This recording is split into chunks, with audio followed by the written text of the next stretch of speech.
دولت وہ ہے جو قبر میں ساتھ چلی جائے. قبر میں ساتھ جانے والی دولت وہ ایمان کی دولت، وہ کلمے کی دولت، وہ نیکی کی دولت، خدا خوفی کی دولت، رب کو خوش کرنے کی دولت.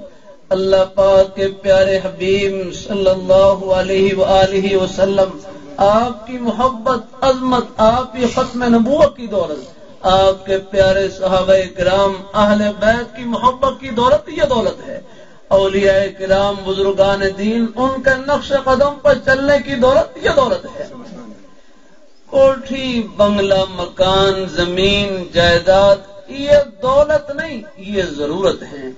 لیکن ان ضرورتوں کو دولت بنانے کا طریقہ یہ ہے کہ ان میں اللہ میاں کو خوش کر لیں اور راضی کر لیں. یہ بھی آخرت کی دولت اور کمائی بنتی چلی جائیں گی. اپنی کوٹھی میں خوش کریں، اپنے بنگلے میں خوش کریں، اپنے کاروبار میں خوش کریں، اپنے دفتر میں.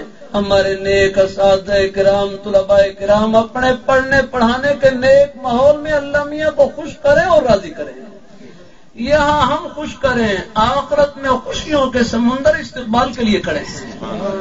اللہ تعالیٰ اپنی مہربانی فرمائے تو دولت کسے کہتے ہیں؟ دولت وہ ہے جو قبر میں ساتھ چلی جائے. اللہ اپنی مہربانی فرمائے. اللہ اپنی بارگاہ میں رمضان میں بلکہ میں سعودی عرب میں ریاض شہر میں تھا، وہاں ایک قبرستان کے قریب سے گزر رہا. مجھے گاڑی چلانے والے بھائی ڈاکٹر عاطف کہنے لگے کہ شاہ فہد مرحوم اس قبرستان میں دفن ہیں. میں حیران ہوا کہ ملک کے بادشاہ ہیں، قبر میں گئے کون سا شاہی مال ساتھ لے کر گئے؟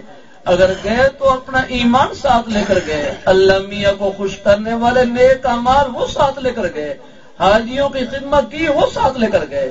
تو مسلمان کی دولت گھر میں نہیں، اللہ نے سینے میں چھپا رکھی ہے.